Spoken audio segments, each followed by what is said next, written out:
Hey guys, welcome to the live stream. Welcome to the basement. Silver will either hit one of these two numbers first, $24 per ounce or $34 per ounce. We're going to explore today all the reasons why we could see 34 before 24, but realize that 24 could definitely happen. But yesterday was a bloodbath. Remember a $2 down per ounce day in silver? What did gold do? Down $70 or $80 per ounce? I'm going to take you out to the PIMBEX site right now, and we're going to take a look at the up to the minute silver and gold price, because as you know, and I know, silver and gold don't trade on the weekends. But guys, look at the gold number. We're going to ignore the red numbers for right now. Just look at the white number. Gold, $2,300.43. Silver, $29.23. Yes, yesterday was a bloodbath, but let's keep things in perspective. I went back and looked at the charts for you guys, and remember this. Just back in February, we had $2,000 gold. And in October of last year, just what, 7 short months ago? Okay, maybe 8, but nonetheless, we had $1,800 gold. Think of $1,800 gold in October, 7 months ago, and then look at that $2,300 price. Look, I know, yesterday was bad, but we still need to keep things in perspective. We are still in an upward trending market for gold and silver. We're going to talk about the big reasons why gold and silver went down yesterday, and we're going to debunk them. I'm sorry. I think it's a bunch of BS. I think more likely there's a coordinated effort to suppress the silver price and gold price, as we know has been going on for decades and decades. And when I explain to you what I see and what happened yesterday really doesn't make any sense whatsoever, maybe you'll agree with me, maybe you won't. Also, look at the silver price, $29. The white one, $29.23. I want to remind you, back in February, silver was $22 per ounce. Silver is up $7 per ounce since February. Okay, and it was at $22 for like what seemed like forever. Remember, it was in that range and that descending wedgie pattern that it broke out of. If you want to get your hands on some silver, gold, or platinum group metals, here we are on the PIMBEX site. You can go check it out for yourself. PIMBEX, PIMBEX.com. Fun to say, fun to spell, even funner to get the best prices, the best service in the online bullion purchasing community. Do yourself a favor. I'll never tell you what to do, but throw PIMBEX into the mix next time you're out shopping for precious metals. Do your own due diligence, but I think you'll find what I found. PIMBEX is very, very, very, very hard to beat. Okay, we're back. Oh, hey, I forgot. I owe you a big apology. I'm sorry I was late this morning. I came down to the basement. You know how life is, right? Problems. I had a big problem. I came down here. I was like 45 minutes early, going to get prepared for you, basement dwellers, right? Number one, you. And I look over literally right next to me is our air conditioner. And there's a big, giant pool of water. Okay, here, I have proof. Can you see the water? This might have been after I kind of cleaned it up. Anyway, down there at the bottom there, it was like totally a pool of water everywhere. Even the tires of my beloved Honda ATC 70 got wet. I was not a happy camper, but I'm going to give you a big tip. Those of you who are people like me that are maybe kind of do-it-yourselfers, that's a 25-year-old furnace. Clean the filters, clean everything. I also clean those tubes, right? Because that's where the water drains. The water backed up. I'm like, wait a minute. I cleaned that tube like 3 years ago. I knew I should have cleaned it sooner, but I didn't. Here's your tip. If you have an air conditioner, not only keep that tube clean, my tube, you can tell, is dirty, but you just want to make sure it's blowing. But the elbow is what clogged up. Anyway, you're not here for home improvement now, are you? You are here to talk about the silver and gold market.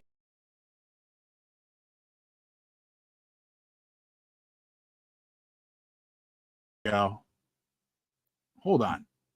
All right, we're back, basement dwellers. Okay. what was the big reason? Well, let's talk about something else, and then we're going to talk about the two big reasons why silver and gold went down and why it's actually good news. If they're claiming this is why gold went down, and it's even crazier when we talk about silver, I'm telling you what, we still have many reasons to be optimistic.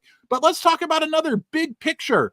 I don't think people are making a big enough deal out of this when it comes to the silver and gold market. We had big major news. Remember back in December, we said it was a new environment, a new world for the silver and gold price, and we were right. I predicted $2,500 silver by May, or gold, I'm sorry, by May, $2,500 gold by May.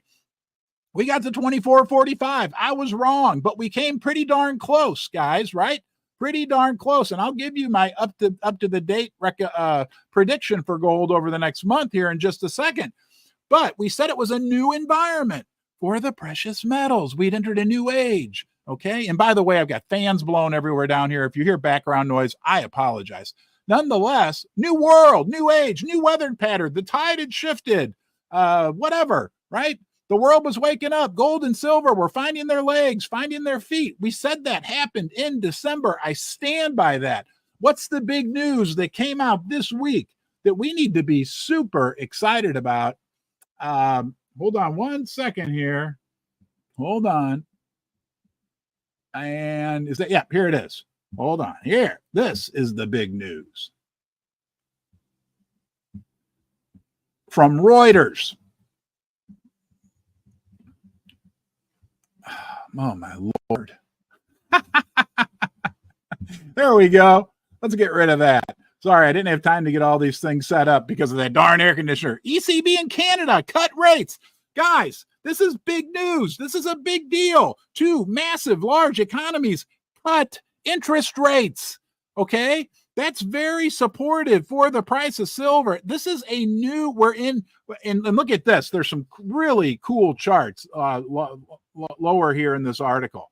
Who is, boy, no comment on her. Christine Lagarde. Okay, interest rate cuts from the ECB and the Bank of Canada this week mean monetary easing is underway in the world's big economies. Monetary easing underway in the world's big economies. It's happening, okay? The Fed is next. They're probably waiting another couple months, right? So they can juice everything right before the elections. This is a good environment for silver and gold. If this plays out like it should, okay, that's why you've got the smartest people in the room saying by the end of the year, we are going to have new all-time highs for gold, and it will pull silver with it. Silver has found its legs. I know, I understand, right? The last week was frustrating, in particular if you own precious metal mining stocks like I do. It was painful again, but we've come a long way, guys. It is not going to be straight up. And if we are indeed in an interest rate cutting environment, this is good. I want to show you these charts. This follows the most aggressive global rate hiking cycle in decades. Here's where the leading central banks stand and what they're expected to do next. All the countries in red have already cut rates. Switzerland cut rates. Sweden cut rates. Canada cut rates. The Eurozone, right, just cut rates as well. Who's next? The UK? No. The US? No. New Zealand? No. Australia? No. Norway? No. And Japan is just a basket case. The Japanese, their financial monetary system is, I don't know, they're in their own orbit, basically, at this point. Their rates are, oh, look, they raised rates from 0 to 0.25. Anyway, do you see, though, when you look at this graph, the UK and the US are almost in lockstep and probably raised the highest. I thought it was interesting. Switzerland only went up to what, 1.75. But these countries are all lowering rates. What do you think that means for the silver price? What do you think that means for the gold price as well? Okay, let's go take a look at quickly and do some here's some analysis of the current state of the silver and gold market. This is from FX Empire. There's a video you can watch as well. Let's look at silver. Silver market's technical analysis. Silver absolutely plummeted during the trading session on Friday after the jobs number came out. We're gonna tear that apart. and hotter than anticipated. It appears that traders are banking on the idea that the Federal Reserve will have to keep monetary policy tighter for longer, and therefore could put downward pressure on metal. Silver, of course, is extraordinarily sensitive due to the fact that it's volatile market to begin with. Furthermore, silver also plays second fiddle to the gold market, so therefore you need to pay attention to gold before silver, because if gold rallies, that could give you a heads up on silver. Here's the important part. If we can recapture the $30 level, that would be a very bullish sign, but we have just wiped out 2 days of recovery. Underneath, we have the 50-day moving average just above 2850, an area that previously had been massive resistance. So we've got support at 2850, okay? Basically, guys, if we get below 2850, a lot of these technical people think that we're in big trouble. Are we going to get to $24? We could. Are we going to get to $34? We could. Okay, remember this crazy volatility that we're seeing in the gold market and the silver market can go both ways, will go both ways, right? The volatility, we took some tough medicine yesterday to the downside. We can also have that volatility to the upside. And the gold market yesterday was a joke. Okay, I don't remember. I remember a Sunday night about 6 years ago when the gold market crashed like $100 an ounce. I don't really remember many days like yesterday. So hopefully we won't have any more days like yesterday, but we'll see what happens here. The other thing I want you to remember about silver, and then we're going to talk about this double whammy and tear it apart, okay? But we're talking about, my friend John Little sent out this morning with a great reminder, okay?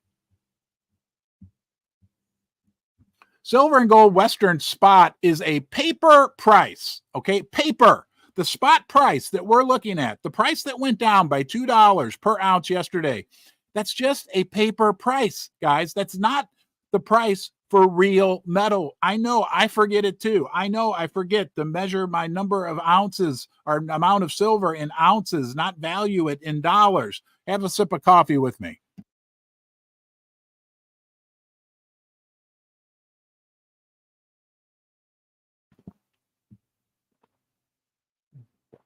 But that paper price is just that, a paper price. Shanghai puts the West to sleep like a vet injects spot, putting down the sick animal.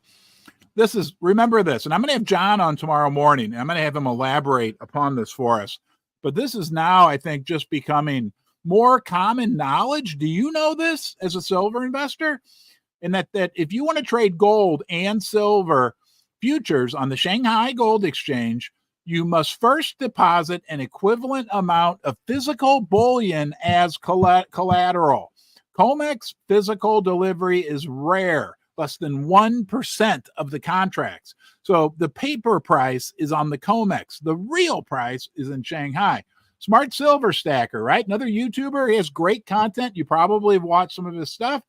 He says, never forget that the silver spot price is only the price of a paper contract, okay? And it's coming to an end, okay? The physical delivery process on the Shanghai Gold Exchange differs significantly from the COMEX in terms of requiring actual deposits of physical metal up front and facilitating the transfer of ownership of that metal upon contract expiration, right? Key differences. It is a key difference, guys. It's a key difference. Number one, that it's a physical market, but what's the other big key difference that we can forget about, right, from time to time, but people are really starting to hone in on right now? That this physical market in China, the price is like recently $4 or $5 per ounce higher for silver, okay? To trade gold and silver on the okay, you gotta have the metal in the vault. The amount of metal a trader can buy is limited by how much they have deposited with the exchange. At contract expiration, physical delivery takes place where ownership of the pre-deposited metal is transferred between the buyer and seller. The Shanghai Gold Exchange acts more like a physical spot market, facilitating the actual transfer between parties. I will get into more of this tomorrow with John, but it's really incredible to think about the fact that the reality of the situation is that the the price that we all look at, right? We're like brainwashed. All right. Are you brainwashed? I am. Okay. Right. I am. We're in the process of undoing it, but we are. The spot price that we all follow, that our local coin shop, that all the bullion dealers use, is just a paper price. And that is changing, guys. And when it comes to fruition, right, it could break the big paper markets. It could be a really, really exciting time to be a silver investor, to be a physical gold investor, to be a platinum investor as well. So the big double whammy, this is going to make you mad. So if you don't want to be mad, tune out. Okay. But this will make you mad. This absolute murder that we had yesterday in the silver market, in the gold market, they're blaming it on two things, both of which we are going to right now, you and I, completely debunk. Okay. It's a bunch of BS. Okay. The reasons why gold, and especially in particular, silver went down yesterday. So let's go to the mainstream media and see what they're blaming it on. Oh, CNBC. Okay. Gold slides 3% on double blow of a strong jobs report and China data. Okay. Do we really want to read this? Well, the gold's pretty. It's better than that picture of Christine Lagarde. Look at that. And you're probably looking at that right now in your basement. I know you. Or wherever you're joining me from. Maybe you're in your car. Okay, this guy said, listen to what Tai Wong said. He said, quote, "We will find out today whether gold has the stomach to absorb the 1-2 punch." And it was, guys, it was a 1-2 punch. BS, and I'm going to tell you why right now, of stronger employment report and a pause in Chinese buying. Which should we start with? The strong employment report or the pause in Chinese buying? Okay. Well, let's tear it apart. Let's start with the pause. Now, let's start with the strong jobs report. There's a great strong jobs report yesterday, which means the Fed's going to be tighter with monetary policy. They aren't going to be able to lower rates like our friends in Canada, in Europe just did, right? The Jerome's going to be tough on inflation. And here's the proof. We got a strong jobs report.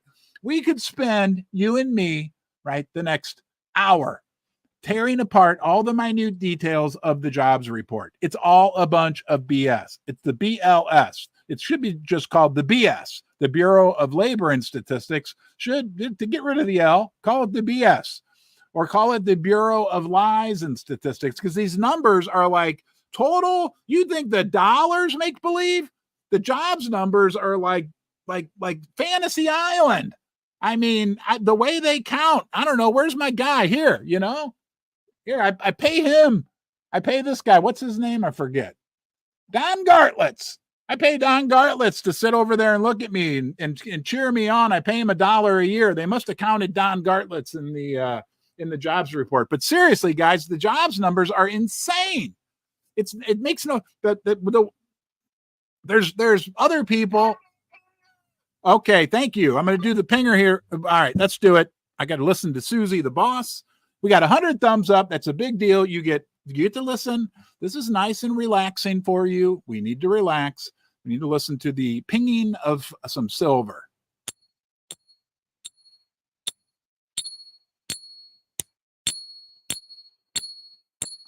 I don't know if you can hear that. Maybe Susie can let me know, because I have all the fans on. I have this setting. Okay, I can't do any. Next, I'll ring the bell later, but I have a setting just so you guys know. Okay, that's fine. Because of I have massive fans blowing to dry off the flooded air conditioner. So I have the setting on that reduces background noise. So anyway, I'll try to ring the cowbell later, but you probably won't hear that either. But why are these jobs numbers are insane? They make no sense. And they're using that as the reason why the gold price went down yesterday, right? They count Don Gartlitz. They count, I don't know, my neighbor kids. I let them have a Kool-Aid stand on the corner of our yard last Sunday. It's bottom line, it's a joke, right? We know good jobs are going away. People aren't, the labor, I think I read something, 65% of able-bodied people are working, right? able by only two people are giving up. People don't want to work, but they're using that. Oh, that's the reason why gold went down $84 or whatever it was down at its worst point yesterday. Great jobs number. No, not true. Okay. I'm sorry. We know that. Remember, we're looking at the long term. Okay. The other thing, if there was such great jobs numbers, and silver is an industrial metal, right? So that means the economy's strong, Bidenomics working. That should have been good for silver, right? Because I remember days where they had bad economic news, and they're like, well, silver went down because silver's a industrial metal, right? So that's why silver went down. Well, okay, well then when the economy's doing so great, shouldn't silver be doing great? I'm just asking the question. That's in either side of those are actually BS. But this fact that silver got clobbered yesterday because of good jobs numbers, are you kidding me? Really? Okay. The other reason. And all the jobs, that's the other thing. I got a couple more points. All the jobs over the last year have all been gone to illegal aliens. Really? What kind of country are we living in right now? This is just absolutely ridiculous. Okay. And the other thing, then I'll go on to China because it's even worse. This fact that they use China is a joke, right? But on top of that, so we created all these jobs, unbelievable job creation. If there were so many jobs created, they made a mistake. They forgot to fudge the unemployment rate because the unemployment rate went up. None of it makes sense. But all that's a good reason to torpedo our old friend silver, right? Down by $2 per ounce. What a joke. What an absolute joke. The other big thing they're using is China. Oh my God. China's central bank stopped buying gold after 18 consecutive months, 17 consecutive months. The PIMBEX, the People's Bank of China, stopped buying gold. Okay. Oh, nobody's going to buy gold. Think about this. That was during the month of May. The People's Bank of China stopped because, that's the only reason why gold has gone up over the last 18 months, apparently. I'm joking when I say that. So think this will make you think. And we all like to think, right? If the People's Bank of China stopped buying gold in the month of May, they bought no gold. How the heck did gold hit its recent all-time high in May? It was sometime in mid-May. Is that not actually kind of good news for precious metals investors? This massive influence on the gold market, the Chinese central bank, the only reason why gold has been going up, apparently, which I'm joking when I say that, okay, didn't buy any gold in May, right? But the price of gold hit an all-time high in May.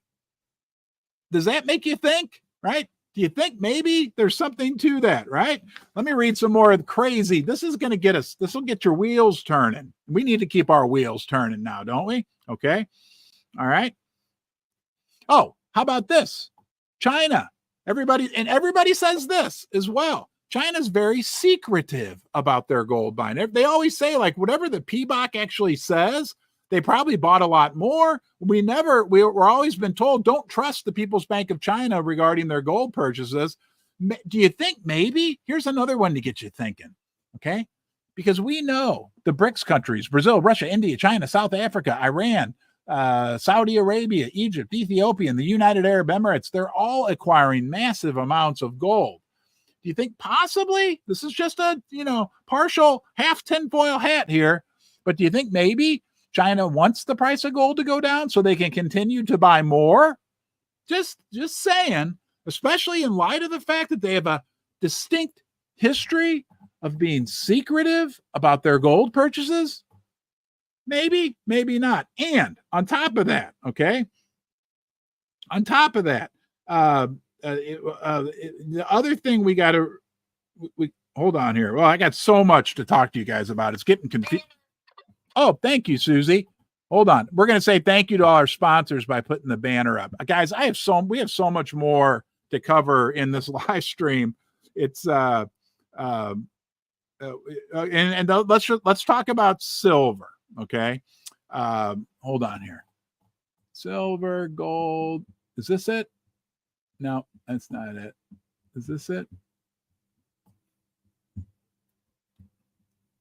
We've got so much more to this. This is just ridiculous. I'm going to try to keep on this China subject right now. Okay, I say what the I use the H word, but I'll say heck does Chinese gold buying. So we're talking about Chinese gold buying, but let's talk about silver in the context of this as well. Okay, let's talk about silver. So we're talking about all this Chinese gold buying. What does that have to do with silver, right? They said the Chinese stopped buying gold, not silver. Right? I mean, we talked about this earlier, but silver still went down by $2 an ounce. This was a gold-centric story. What we do know about silver is the Chinese are buying silver at a record pace like we've never seen before because they need silver. They're building electric cars in China that can compete with Teslas for $10,000 each. They won't let them into the United States because it would destroy the U.S. auto industry. These people are making a lot of stuff. They're making their own microchips. They're making solar panels like nothing. The gold story from China, right, which is BS to begin with, but on top of that, the fact that how that relates to silver does not make any sense. And we won't even talk about India, right? They're going to have so many solar farms, the whole country is going to be nothing but a solar farm. I just heard last night, the president of India put out a directive to give power to like 10 million families, rooftop solar panels. Think about the benefits of that, right? Solar is immediate electricity for 10 million families, 10 million, all right? Each solar panel has at least 2/3 of an ounce, and the newer panels will have even more. But anyway, I digress. I don't know how many panels are going to go on each roof, but they throw the panels up there. Well, first they got to get the silver, then they make the panels, then they throw them or install them on the roofs of the houses. They run the wire. They've got instant electricity. I digress, okay? What does the price of silver have to do with the fact that the Chinese central bank only stopped buying gold? Nothing.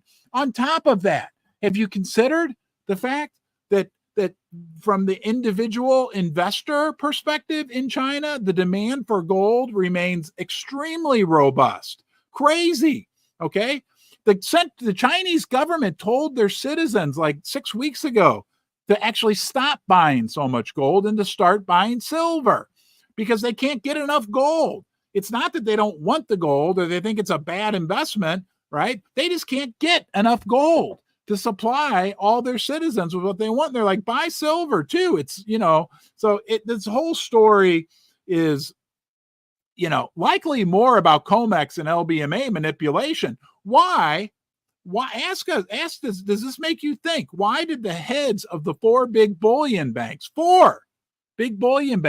go personally visit the Shanghai Gold Exchange in the last 7 weeks, right? Because they're in trouble. That's why Liberty and Finance has a new video out. I haven't been able to watch it yet because I've been doing air conditioner repair, but it's with Keith Neumeyer talking about the massive short position. And I'm hearing other analysts talk about there's a massive short position in the paper market. Not only is it leveraged beyond belief, right? So many 1 ounce of silver is sold over whatever it is, 100 times, 50 times. Some people say 400 times. But there's a massive short position, right? Which means they sold it and they're going to have to buy it back at some point in the future. That's why they nailed the price, I think, yesterday. Most likely, right? Partial tinfoil hat. I'll say that. I don't know for sure, right? But there's no shortage of demand for gold in this world. There's no shortage of demand for silver in this world. I think to think otherwise is a big, big mistake. I mean, look at the data, silver in particular. If there's a shortage in demand for silver, why has there been a massive deficit for the last 4 years? Why are the above ground supplies being depleted? You got to ask yourself these questions, right? I mean, I have to ask myself, Where's the new silver going to come from? You know where the new silver is going to come from? Don the Brain. I put it in a community tab. You know where the Biden administration thinks they're going to get all their new gold and silver? This will make you laugh. Costco. They're like, well, if we need more silver, we can just go to Costco and get it. No, it comes from mines. And the mine supply, we won't go down that path, is dwindling. Okay?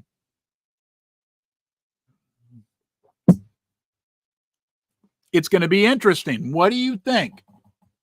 Okay, this is very, very critical if you understand about what happened yesterday as well. This entire bombardment of the silver and gold market happened almost immediately after the Chinese market closed yesterday. Okay, and now they're on, I think, a holiday. It's like boat festival or something like that.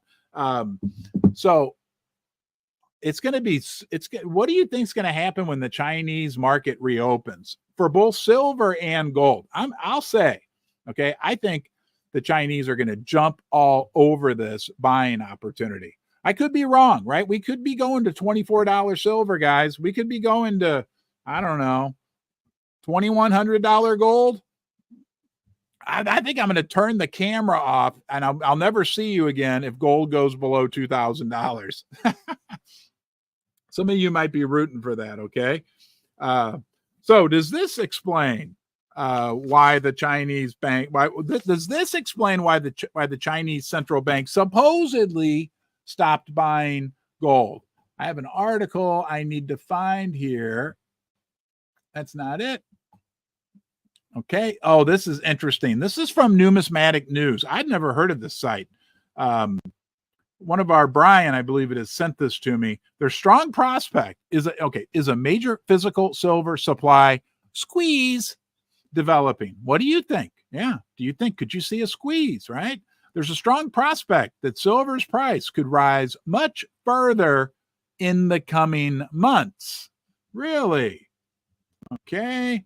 We'll skip over all that. Okay. This is all stuff we know. Silver Institute talks about shortfall. We know that already. Okay. Oh, this is interesting. In recent months, Reliance Industry in India has had so much difficulty acquiring physical silver to use in manufacturing solar panels and other photovoltaic products that the company ended up purchasing COMEX silver futures contracts. Upon maturity of those contracts, it asks for physical delivery of at least 25 million ounces of silver. That is significant to the COMEX. That is indicative of what's going on in the world. The big man, look, silver's a monetary metal. Silver's an investment.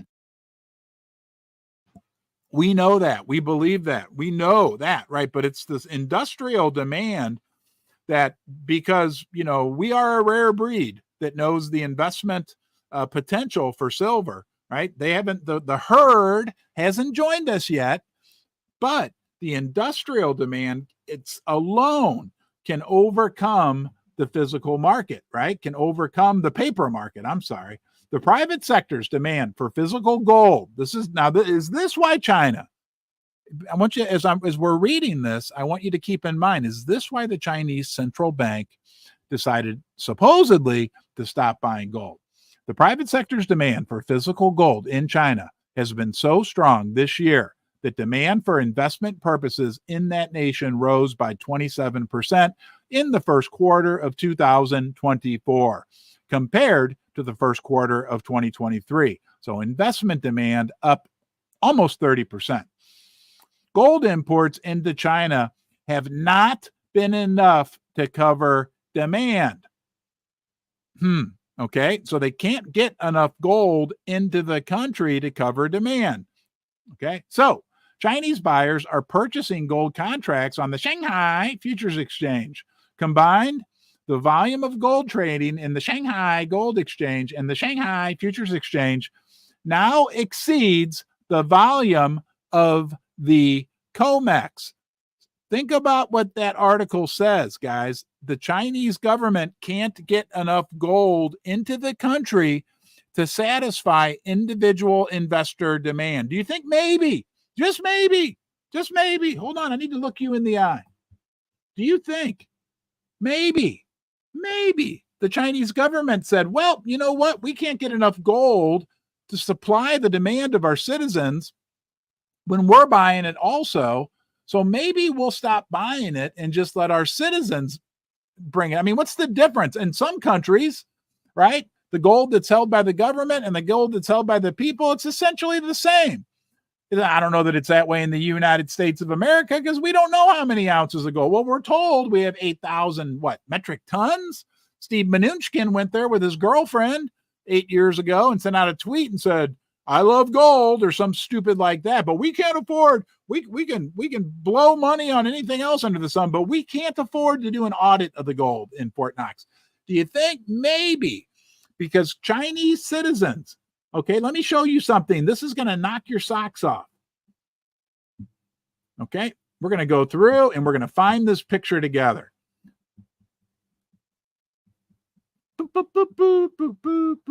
There it is.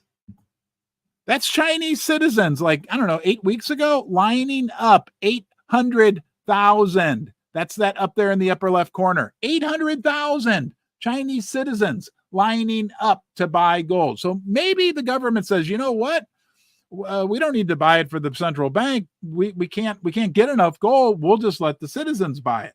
But that's a good reason to knock. Do you think that's a good reason to knock down the price of silver by $2 per ounce? I don't think so. Yeah, I tell you why the price of silver went down by $2 per ounce right there. Right? Those bugs at the COMEX, right? They're like the cicadas. They come out of the ground every 13 years. There was something else. Oh, I want to look at this. This is from yesterday, but man, that's guys, again, maybe this is why the Chinese central government can't get enough gold. Their citizens want their chunk of that. That's the entire amount of gold production in the first quarter of 2024 for the 16 biggest precious metal mining companies in the world. It's a cube that is about 2.3 meters, which is, I don't know, 8 feet by 8 feet by 8 feet. Okay. I mean, that's the size of your bathroom. That's all the gold in the world that was produced during January, February, and March combined. That's why it's a precious metal. Okay. Up here in the air, that's where Bitcoin is. I digress. Oh, let's go back to this article. This article is awesome. To try to mitigate the shortage of physical gold in that country, the government ordered the media several weeks ago to urge the public to purchase physical silver instead. We have reports on the ground that is indeed the truth, okay? Instead of gold. Over the past 2 weeks, the price of physical silver in China has risen as high as $4 above the global spot price. We've covered that ad nauseum. Between strong physical demand in India and China, there appears to be good prospect of a much higher silver price soon. Okay. Yes. Amen. We like that numismatic news. Really great information. Okay. Really great information. If you heard about Project Enbridge, what do you think is going to happen when the dollar goes bye-bye? Huh? Right? Or as the dollar goes bye-bye. And it's already started. Goldman Sachs, right? They're the ones who coined the term de-dollarization. It's going on right now. Our leaders will admit to it hesitantly, right? They'll admit and say, well, the dollar, we didn't really want to be. Oh, thank you. We got a super chat. Hold on here. All right. Hey, Cliff Moberg. Thank you for the super chat. Silver is pretty. So is that super chat. So are you, Cliff. Thank you, my friend. Thank you for the super chat. Okay. But this new thing called Project Enbridge. And yes, when the dollar's status as the world's reserve currency goes down, guys, it's going to mean big inflation. I almost said hyperinflation. It could be hyperinflation, but at minimum, it's going to be big inflation. Because as the world moves away from the dollar, and yes, we're going to talk about June 9th, and yes, I will have John Little on here tomorrow to talk about June 9th. That's tomorrow. The big deal potential, right, with the petrodollar. But when they move away from the dollar, whether it's the petrodollar, whether it's the Chinese, whoops, I dropped, oh, hold on. Oh, brother. We're having some technical difficulties. There we go. Susie's back. Everybody say hi to Susie. As they move away from the dollar, guys, okay, as they move away, people don't need the dollar. Those dollars come back to the United States. That makes the dollar worth less. That's less demand. It's I know it can seem very complicated, but a real simple, easy way to think about it, as the world moves away from the dollar, because remember, the dollar is just paper, right? Based on confidence, based on trust.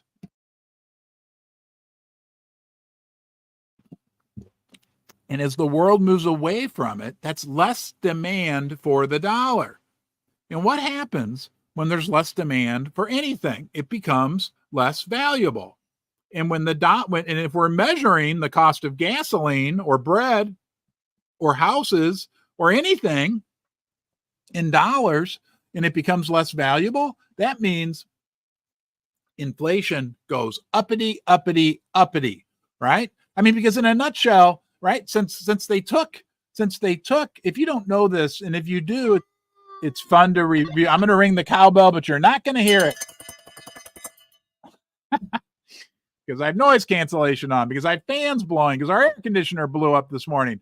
Anyway, when they took the United States off the gold standard, what a tragedy, right? Richard Nixon said, oh, I'm temporarily, removing gold as the backing for the U.S. dollar. Temporarily. You can trust anything I say. Temporarily, right? Right? They never went back, right? And after that, the dollar was in trouble. So they used military might, military force, and they forced the Saudis into agreeing to basically, we'll protect you if you make sure that oil is only traded in dollars. And that created huge demand for dollars, big demand, right? Value in the dollar, because everybody needed dollars, because everybody needed oil, right? Okay. So all those dollars then that were being used to sell and buy oil, when the Saudis got them, when anybody got dollars, they needed something to do with them. The United States says, we got an idea. Hey, we'll help you. We'll help you out on that one. We'll let you buy treasuries. So it allowed the United States to borrow and to get to this point where are we almost at $36 trillion in national debt, right? Yeah. We did the same thing to China 25 years ago. Yeah, China, sure, we'll buy all your stuff with dollars, but here's the catch. You got to buy treasuries with those dollars. And that's what they did, right? But the Chinese had over 3 trillion in treasuries, and what do they have now? Right? They've been selling them. Now they only have like 700 billion or 900 billion, maybe, whatever the number is. They're sending the dollars back home. Now, if this Enbridge, we're going to talk about Project Enbridge, this new financial system they're testing, right, between the BRICS countries. But if all that stuff catches on, right, and we know countries are now starting to sell oil in Chinese yuan, it could send a flood of dollars back to here, the United States, which will make the dollar worth less, which I forgot this channel's about silver and gold. When the dollar becomes less in demand, when the dollar becomes, I'm not going to say worthless could happen, right? But when it becomes worth less, as it becomes worth less, right, in real terms, right, a loaf of bread, what's that cost now? $2? When a loaf of bread costs $12, $20, right? That's when you're going to be really happy that you own silver and that you own gold. So let's go quickly to take a look at what what's going on with this Project Enbridge. Oh, and then we got a lot more to cover, guys. This is a big day. Bonus. We got some bonus material here toward the end. I am going to have Bill Holter on for an interview next week, not on a live stream, but a lot of you love Bill Holter. I'm a big fan of his, and I cannot wait to have him on. This is from Reuters. Okay. This is not from some off-brand website or some guy in his basement in St. Louis. This is from Reuters. Saudi Arabia joins the Bank of International Settlements and China, led central bank digital currency project. So now this was big news, right? It made Reuters, okay? Saudi Arabia has joined the China-dominated central bank digital currency cross-border trial in what could be another step. This is Reuters, Western media, bear that in mind, towards less of the world's oil trade being done in U.S. dollars. The move announced by the Bank of International Settlements. That's the bank of the central banks, as far as I'm aware. On Wednesday, we'll see Saudi's central bank become a quote-unquote full participant in Project IMBridge. Remember that. A collaboration launched in 2021 between the central banks of China, Hong Kong, Thailand, and the United Arab Emirates. This is the world moving away from the dollar, okay? The BIS is a global central bank umbrella organization which oversees the project, also announced that IMBridge had reached, quote, minimal viable product stage, meaning it will move beyond the prototype phase, meaning it's no longer a prototype, okay? This is happening, okay? Roughly 135 countries and currency unions representing 98% of the global GDP are exploring central bank digital currencies. But the new technology they use makes cross-border movement both technically challenging and politically sensitive. Okay, here we go. Quote, the most advanced cross-border CBDC project just added a major G20 economy and the largest oil exporter in the world. That's Josh Lipsky, who runs the global CBDC tracker at the U.S.-based Atlantic Council. Quote, this means in the coming year, you can expect to see a scaling up of commodity settlements, that would be oil, on the platform outside of dollars. So these transactions, which in the past would have required U.S. dollars, would have created demand for U.S. dollars, are no longer going to need dollars at all because they're going to be done on this new platform. What happens when there's less demand for anything? The value goes down. What happens when there's less demand for the dollar? The value goes down, right? It's chop, chop, chop, chop, chop, chop, like you're chopping down a tree with an axe, another chip out of the hegemony that the United States has enjoyed and the hegemony of the US dollar, okay? Something that was already underway between China and Saudi Arabia, but now has new technology behind it. Very interesting. Bye-bye, dollar. You've been abused, right? Unfortunately, right? Maybe we're wrong. We'll see how it all plays out, okay? Here, let's look at this. Oh, June 9th. Here we go. I'm having John on tomorrow. This is John Little, who's becoming pretty famous in the precious metals community, and rightfully so, because he's digging and digging. This guy kind of, I won't say broke the story, but made it more well known about the fact that the defense industry uses massive amounts of silver. The space industry uses massive amounts of silver. Is that maybe why they're trying to keep the price down? I don't know, but nonetheless, John, who will be on tomorrow, I won't say that again, is talking about this June 9th. Mark your calendars for June 9th, the end of the US dollar as the global reserve currency. On June 9th, in the year of our Lord, 2024, an agreement between the United States and Saudi Arabia to sell Saudi oil in US dollars exclusively ends. Saudi's prince has already notified the U.S. that this agreement will not be renewed and they will no longer necessarily accept exclusively U.S. dollars. And I think that's a black swan. So we'll talk to John about this tomorrow, but and I heard Andy Schechtman mentioning this in a recent interview.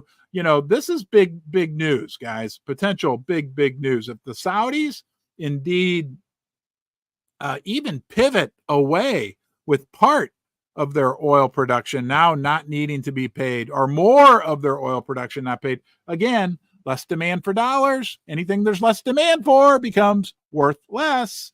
And when things become worth less, prices of other things compared to that become more valuable. Think silver and think gold. Very interesting. So I was listening. So Bill Holter, I get the pleasure, I just found out right before I came on, of interviewing him on June 18th. I'll do a recorded interview with him. I'm a huge fan of Bill Holter, and I can't wait. I was actually listening to him talk with Andrew Maguire last night, and some of these are my thoughts, some of these are theirs, so I'm not quoting anyone when I say this, but these are things that kind of came into mind last night. Well, there's a lot of different, I got a lot of crazy miscellaneous points. There's nothing to do with Bill Holter, but Walmart is running out of people. People won't work at Walmart, okay? Their annual average salary for a family of four, a person who works at Walmart, the average annual salary is below the poverty level. So no wonder people don't want to work at Walmart. People are either giving up and don't want to work, okay? That's why we only have 65% of able-bodied people working in this country, okay? Or, right, they work 2 or 3 jobs and they work 74 or 84 or 94 hours per week. This is not healthy, right? This is not sustainable. This is not the sign of a healthy economy, guys. I'm telling you, before the election, we're going to have some type of serious turmoil in this country. You can mark my words on that, okay? The problems, Bill, I believe Bill Holter said this. My notes got kind of jumbled up, but I want you to think about this. The problems in the United States, I want you to go back. How many years would that be? 16 years? Go back 16 years to the great financial crisis. Remember that? The stock market crashed, and the problems that caused the great financial crisis were never solved, never fixed, okay? And now the reality is, where we are right now, the situation is exponentially worse, okay? We're not in a healthy environment right now. But the number of homes, here we go. The world and the BRICS countries are waking up to this, right? They know that the United States financial monetary system, right, is in really, I mean, it is duct tape. It is duct taped and stapled together, right? It's like it's synthetic. It's fake. The world is knowing this. The BRICS countries know this. They're waking up to it, and they realize the dollar, this is my term, the dollar has become a never-ending cluster bomb of promises, right? Because that's all it is promises and debt and credit. And they're waking up. They're like, this isn't fair. This is not fair. They want to get us in debt. These emerging market countries are realizing, right, that the system, the dollar system, does not work in their favor. It's credit-based. It's debt-based. And they keep getting dug deeper and deeper into these holes, right? A never-ending series of promises, okay, that never get settled in anything real, right? Just more debt, get more debt, take more debt, right? All paper, all just the paper stuff, right? Like this. Hold on. Let's look at this, because it has been a while.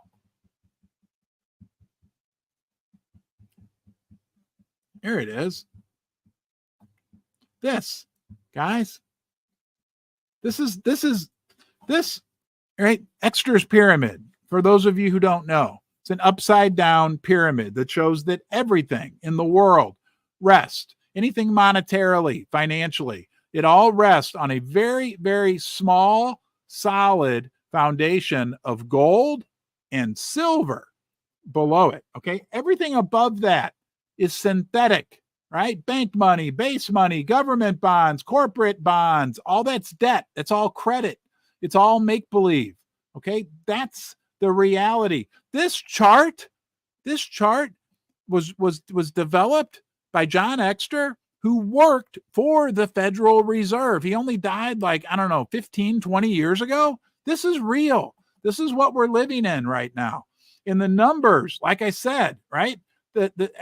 all that synthetic stuff above that's resting on that tiny point of silver and gold, it has grown exponentially over the last 16 years. We really are in a period like no other in the history of the world. I mean, there's a lot going on, a lot of massive change, a lot of scary situations. And we have to be prepared. I don't want to scare you. I don't need Mr. Tinfoil Hat, right? Maybe everything's fine, right?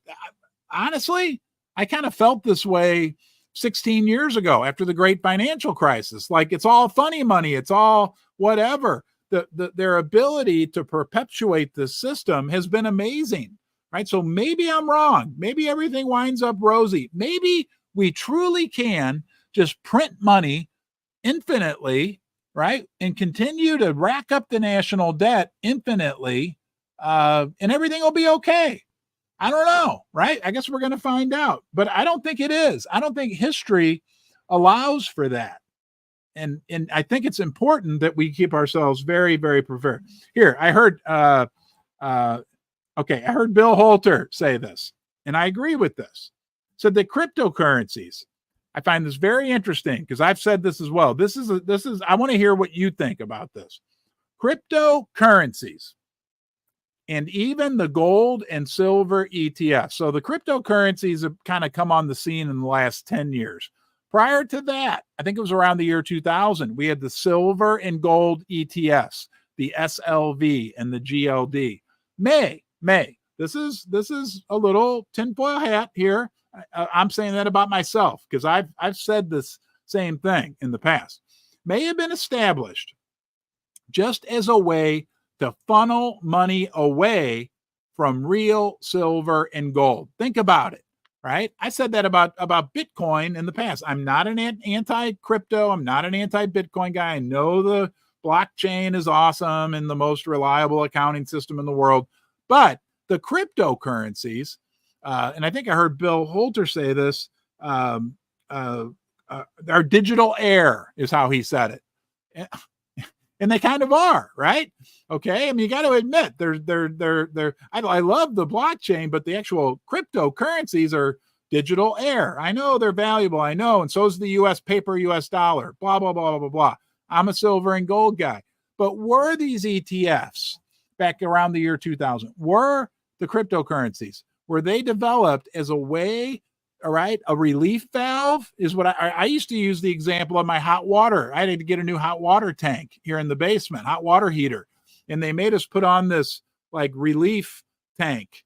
So if the pressure built up too much in the hot water tank, it would be dissipated into this, I don't know, looks like a basketball size thing, like a pressure relief tank, right? Is that why back in 2000 range or back whenever it was that the SLV and the GLD were established as a way to funnel money out to more electronic silver and gold? Is that why even cryptocurrencies were developed, right? Because let's face it, look, I love you cryptocurrency people, and that's great. I'm not saying, I'm just saying my belief that I don't really believe in cryptocurrency. I think it's great that you do, and I think it's also great that these crypto people, if me and you, if you're a silver and maybe, and some people are into both, and that's great too.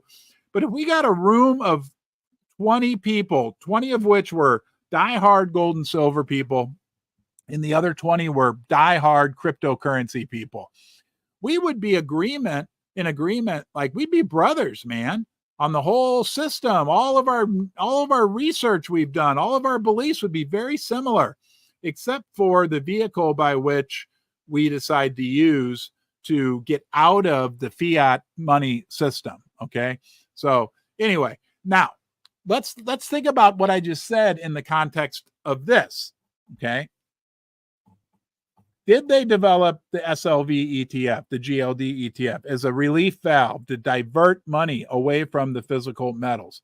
Did they create cryptocurrencies as a way to divert money away from the metals? Because it certainly has. I think that's universally accepted.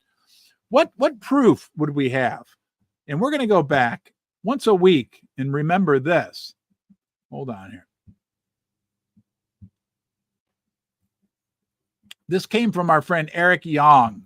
We got 2 slides we need to look at. Evidence that London and the COMEX gold markets and silver markets are designed to introduce extreme volatility to the gold price as to discourage citizens from physical gold ownership. Now, think about that last statement within the context of what happened yesterday in the gold market and the silver market. Both experienced massive volatility. Okay, this is King Kong 988. London wholesale gold dealers' views on U.S. gold sale and private U.S. ownership. Let's go to the next slide and review, okay, the major impact of private, hold on. This was from, looks like from the United Kingdom. It was declassified and released by the U.S. Department of State, okay, on the 30th of June, 2005. So what did they say? Limited official use. The major impact of private U.S. ownership, according to limited official use. Okay. To the dealers' expectations, this was when they were forming the futures markets for silver and gold, will be the formation of a sizable gold futures market.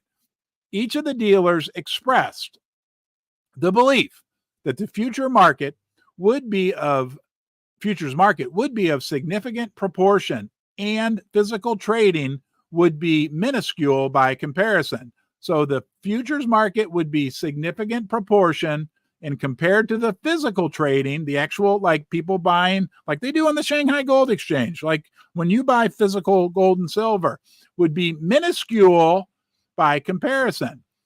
Underlined in red, also expressed was the expectation that large volume futures dealings, right, the growth of the COMEX and the LBMA, would create a highly volatile market.